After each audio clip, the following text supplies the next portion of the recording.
Okay, I'm with Romus today, and we're going to go collect some sand from the river, from the Kern River.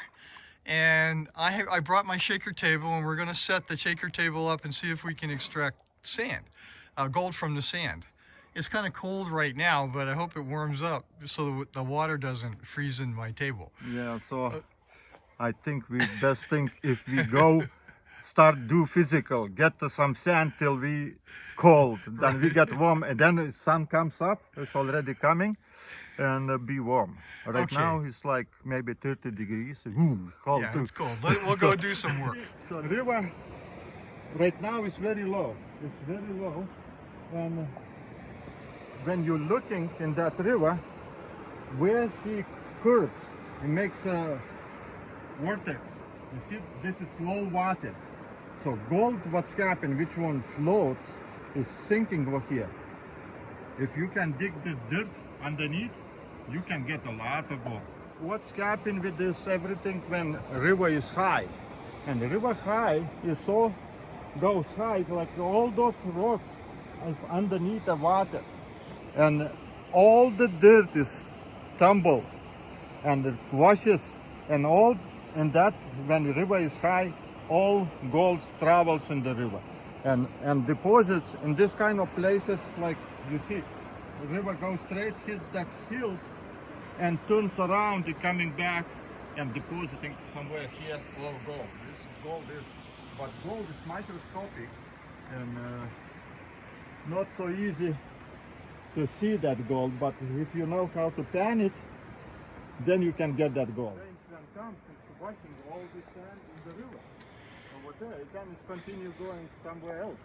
So the theory is that the sand from the hills washes down in the rain and covers up the deposits that the river made.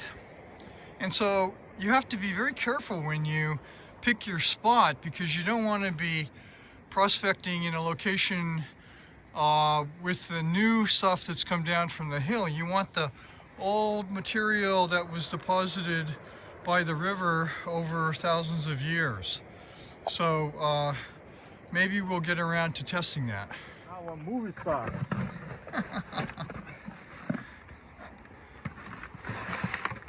It's that simple to dig the How sand. much you can lift it? Because we need Oh to yeah, go. I can carry. Try to see, can you lift it? Can an old man lift the bucket? Oh yeah, no problem. I can carry just half. So no, I can carry that. So you fill that one. Yeah. So. Okay, so the sand is very, very fine. I think it probably is 100 mesh or finer. Yeah. Much finer. And it's really easy to scoop into a bucket. And it's important to find the fine sand here and not the coarser sand that comes down on top of it, the more recent material that came down the hill.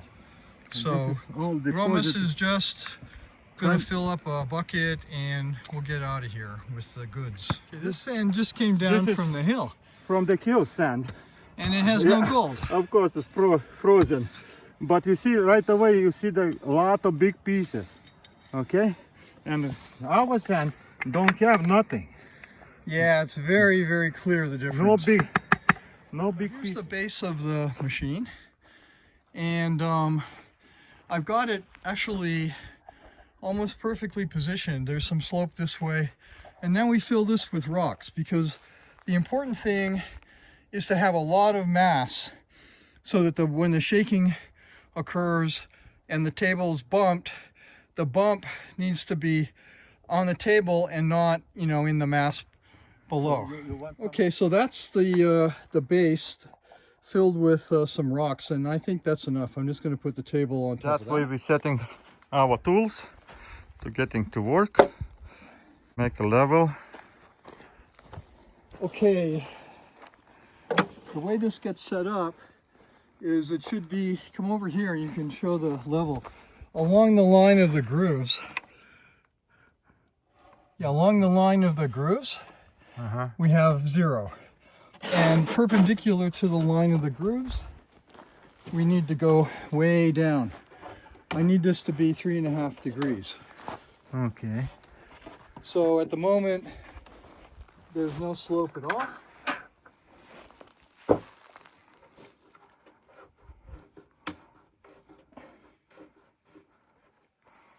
Yeah.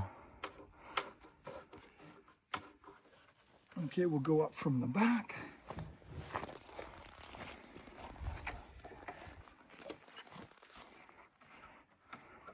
So main thing, we're setting this everything to check our sand. Can we recover gold from that river sand? And we'll see if this works. Oh my gosh, then we can work on the sand a lot. But if no works, then we need to create something else. No, never ends our adventure. The adventure never ends. Yeah, so I hope. that way we're working.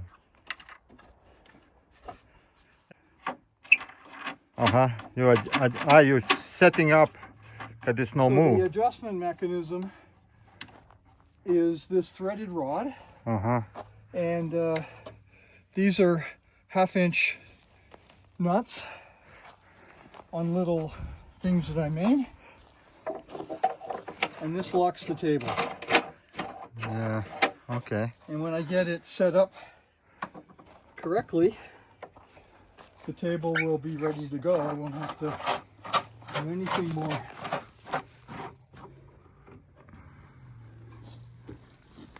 Yeah. So what? It takes maybe a total of 15 minutes to set this up.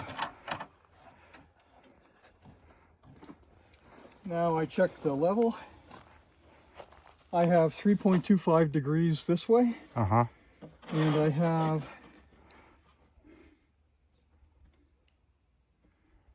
I have 0.8 degrees that way, which is not good, so I need to lower this side.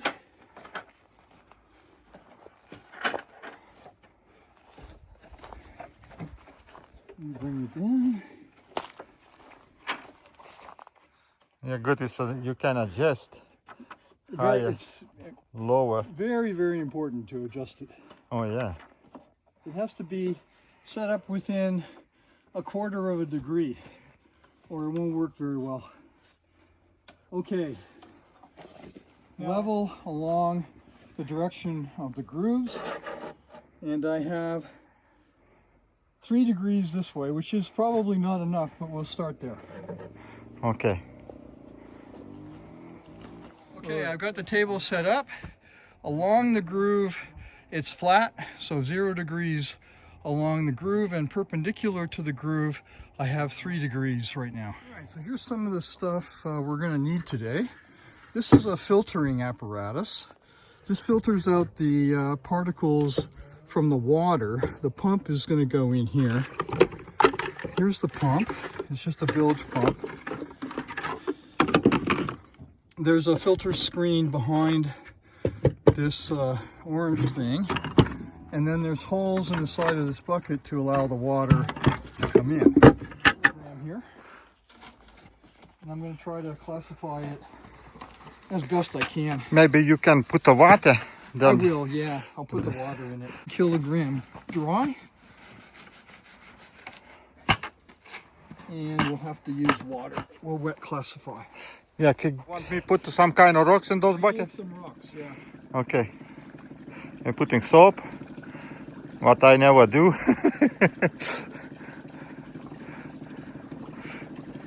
Little soap in here.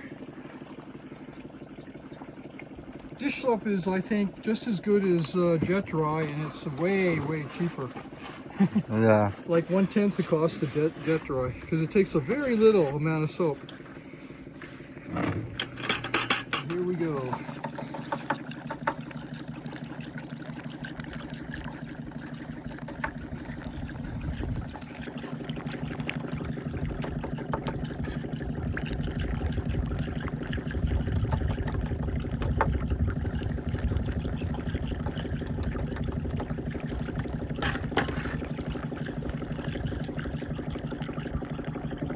All right, I just put the first amount of material onto the shaker table. It's got a little bit of dish soap in it, not very much, and we'll just let the table work.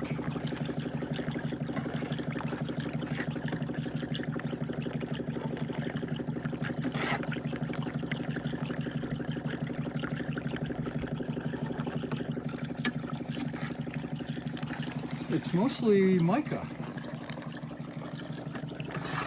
It's that brown mica. Yeah. Very little quartz in it. I don't see very much quartz. Do you see any gold? More important.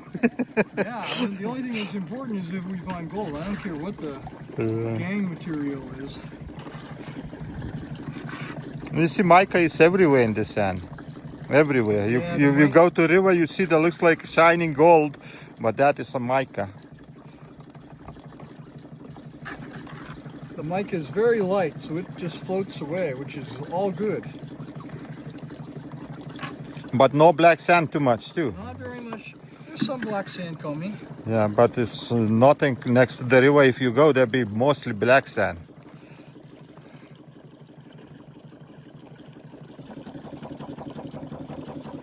What I'm doing now is getting a little more shake. Okay. Because I want a little bit more liquefaction of the material. Now you can see the black sand starting to shed off of out of the grooves.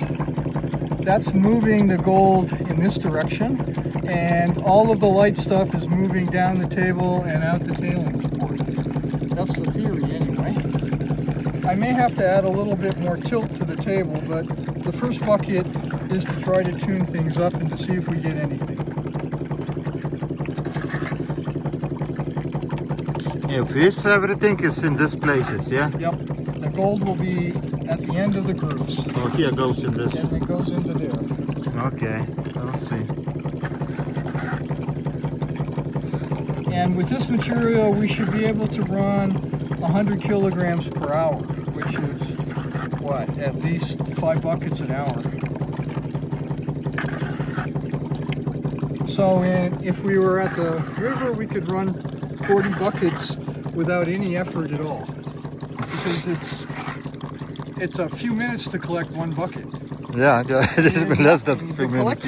And classify in summertime when it's dry, it's classify so fast that no problem. You just.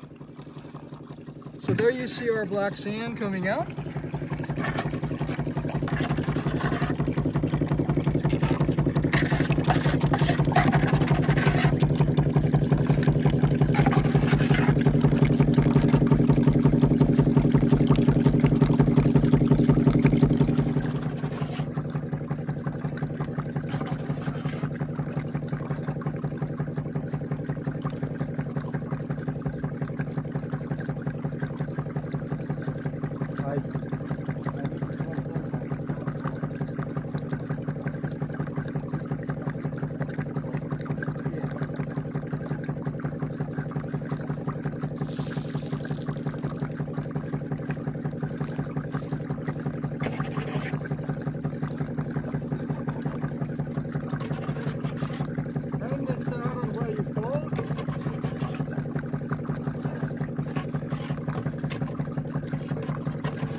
So there's the cons I got from a kilogram of starting material.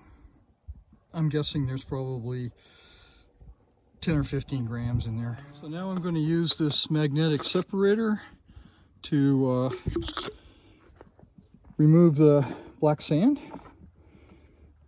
Not all of the black sand, but the magnetite, the ferric oxide. And there's the amount of black sand, so just get rid of that.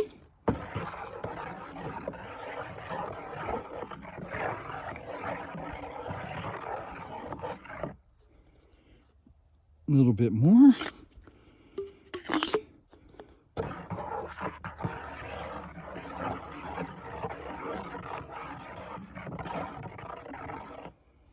And it's pretty much completely gone.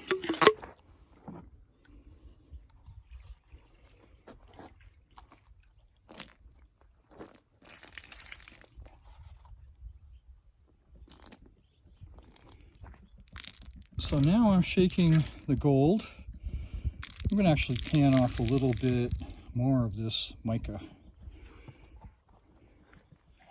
All right, I've panned off the really light stuff so that it's just easier to get to the heavier stuff. So now I'm going to take this, this pipette, and along the bottom, I pipette the stuff that's in that groove.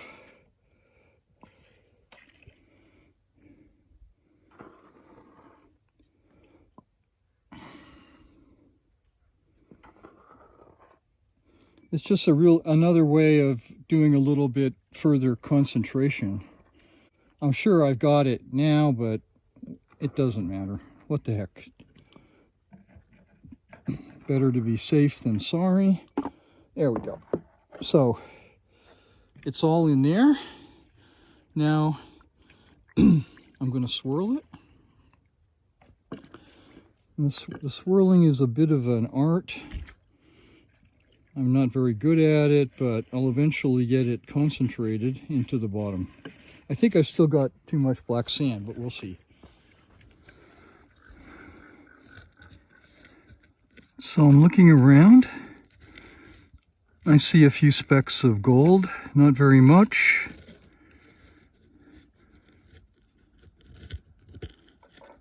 But there is gold in there for sure.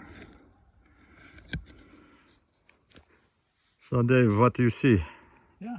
You see the gold? Tiny particles of gold. I mean, they're smaller than I've ever seen before. Yeah, I'm different. I don't have big pieces. I have small ones. Gold particles in there. I mean, there's no question there's gold. There It's is a matter of how much. Yeah.